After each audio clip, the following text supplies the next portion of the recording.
Hi, I'm Chad, and thanks for coming to the channel. If you'd like, share, and subscribe, and hit the bell, we sure would appreciate that. Check out all the links down below. Today we have something a little different. Today I have my good friend Casey in with me. Hello, everyone. And he is a local commission painter, fairly well known in the area if you're in the Twin Cities metro area. So Casey and I both kind of do sort of the same thing. He does more characters than I do, though. I mostly focus on armies and terrain and things like that. His are more detailed as far as when you get into the character side of things. I don't really delve into that too much. He does a lot of things with the DC universe and things like that too, which is really cool. I like a lot of your stuff on that. And I have a wide variety of stuff that I work on, from not just Games Workshop, Age of Sigmar and 40K, but just in general, anything miniature related and tabletop gaming related. I will paint. Very cool. So what we're going to do today is I'm going to actually go off camera and I'm going to let Casey talk through a little bit more about what he does with his miniature painting business, and then he's also going to talk, give you guys some instructions. So what this video is really about is the 5 things that every beginner needs when you start painting. So 5 things. The 5 things. Yeah. So thanks for coming to the channel and stay tuned. Hello, everyone. My name is Casey Holt, and I'm a local commission painter in the Minneapolis area. I've been painting for about, close to 30 years now. Started about late 1980s, 1990s.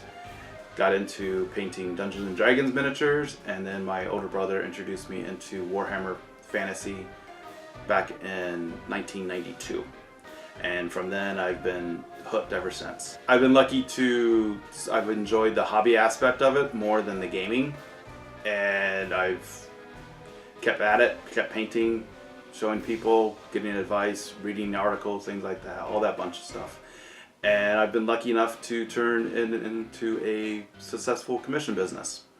And with me today, I'm going to show you the top 5 things that you need to get started in miniature painting. So first off, you're going to need some models to paint, along with a selection of paint,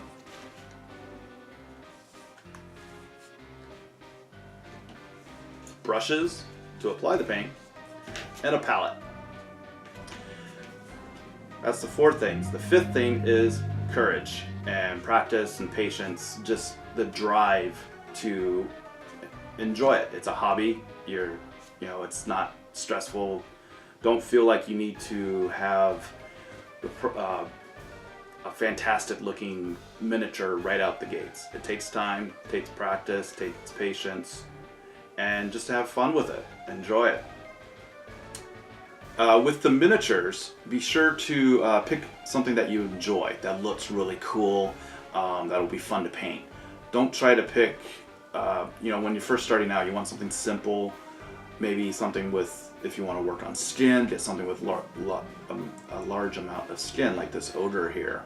Or if you want to get you want to work on cloth, maybe get a wizard who has long flowing robes and things like that, and practice on it. Each model is a progression of your painting journey, and don't get rid of the ones you previously did. Save those so you can look back on and it's like, hey, I've actually did really good since then. And as you get more comfortable in painting and choosing your models, then start working up towards getting the larger ones, like the dragons, the war machines, things like that. There's a wide variety of models. There's like plastic ones.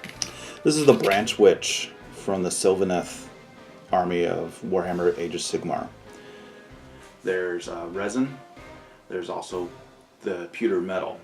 They all have their good and their bad. Some people enjoy using just plastics because they're easy to work with. Some people enjoy using just resins. Some people just enjoy using metal.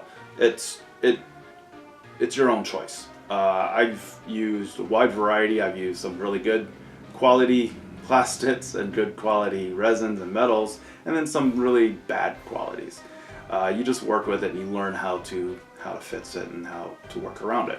There's also different scales in the models. There's the 10mm historicals, which are really tiny, And then there's the standard 28 millimeter, which is your normal Games Workshop Reaper miniatures, the Dungeons and Dragons role-playing ones. And then there's larger ones like 40 millimeter, 50, 75, the really big monsters, things like that.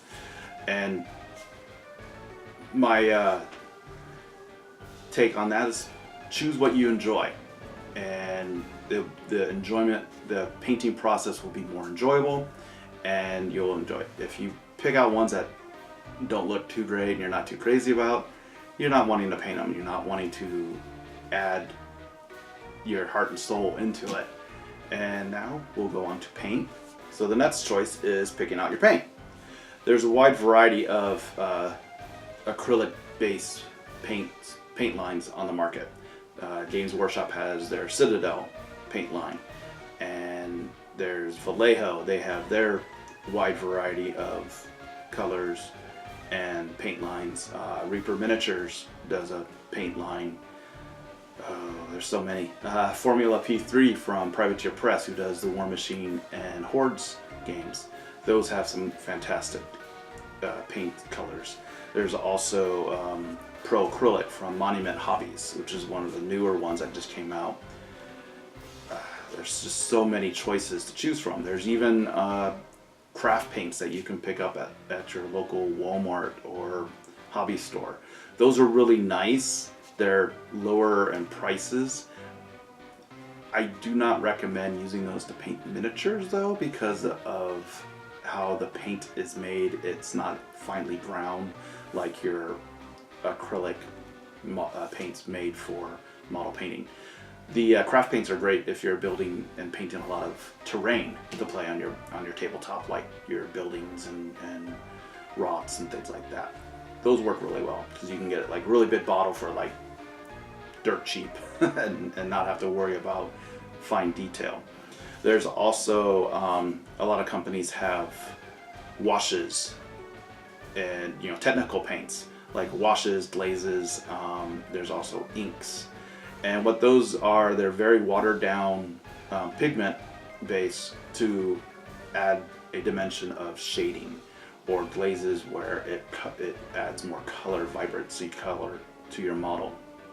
The difference between a wash or the shade wash for the Citadel paints and an ink is that the wash itself is thinner. Inks are more heavily pigmented, have more of that pigment color in it, so you would need to thin it. Excuse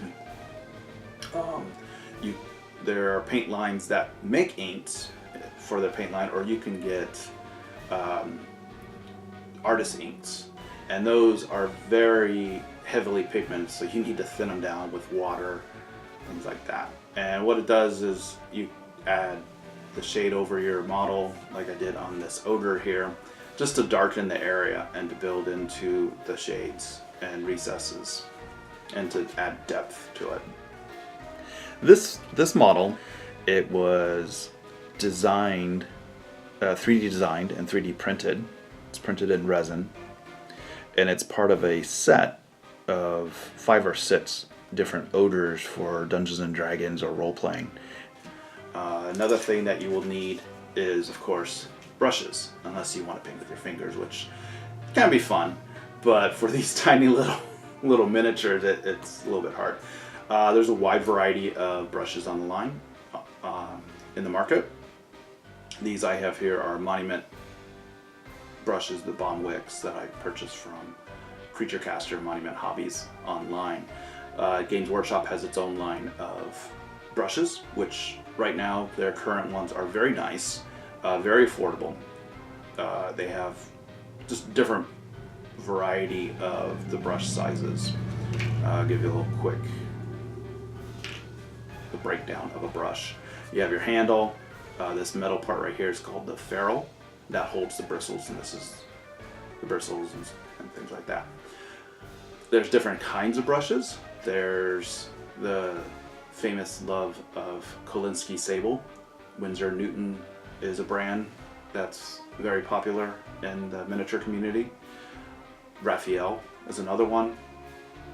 These ones I have here are a prime synthetic Kolinsky, so it's kind of like a mixture of Kolinsky and synthetic brushes. Synthetic brushes are not natural. They're, I don't want to say cheaper quality, they're a lower price quality because they're not natural hairs. Those brushes are great for your base coats, your shade washes. You could also use those for your dry brushing. You want to use your Kolinsky sables for those fine details, the last bit of work that you want to do. Like for example here on this branch witch from the Sylvaneth Age of Sigmar army, Warhammer and Games Workshop, I used a bigger brush, the synthetics on everything, and like the dry brushing, doing all the detail work on the wood, but then the fine detail on the weapon here and the little scales, I used my Kolinsky brush with the fine tip and just was able to do those nice little detail work. Also, it's good to have a palette to mix your paint in, to thin it with water, things like that. There's a wide variety of palettes on the market as well. You can use, this is just a sits well plastic that you can pick up at any art store or Walmart. They have different ones where it's like 10, 12 different wells, and you just put your paint in it, add some water, mix it up, and you're ready to go. There's also wet palettes. That's a very nice upgrade from this, and basically what that is a container that has a sponge, some parchment paper, and some water, and you put your paint on top of the parchment paper, and from the wet sponge underneath, it keeps the paint hydrated and keeps it wet. Hence the name wet palette. And that way you have longer times to apply paint, things like that.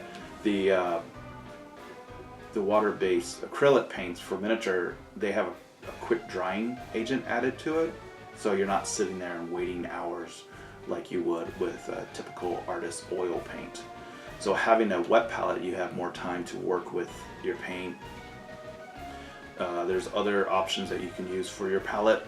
You can use a paper plate, a regular plate, old plate, a piece of plastic card, things like that. Whatever works for you. And also for the fifth, and this is the most important one, is have courage in your painting. Don't feel like your first model has to be perfect. Make mistakes, learn from it, enjoy it. Enjoy the hobby, enjoy painting, and just have a good time. Have the courage to learn new things. Have the courage and the patience to just explore and have fun with it. I'm always, on all of my social media and messages, feel free, you can contact me to ask me any questions, things like that. We will have a link down below to Casey's website on Facebook, and you also have a Twitch account too, correct? I have a Twitch account. I have all the fun social media stuff, Facebook, Instagram, Twitter, Twitch account. I have videos on YouTube as well, and I have a website. We can put all those links down below too. Yeah, we will definitely do that. All right, great. Thank you very much, Chad, for having me come over and ramble on about painting, which I love to do. Very cool. Thanks for coming. All right, thank you. And like, share, and subscribe. Hit the bell. And check out all the links down below. We also will have a link down below to SpringCon, which is May 18th at the State Fair. It's a local tournament, and it will have 40K, Age of Sigmar, and just about everything else you can think of. So check out that one too. It'll be awesome. Yeah. So we'll hope to see you guys all then. Take care. Bye now.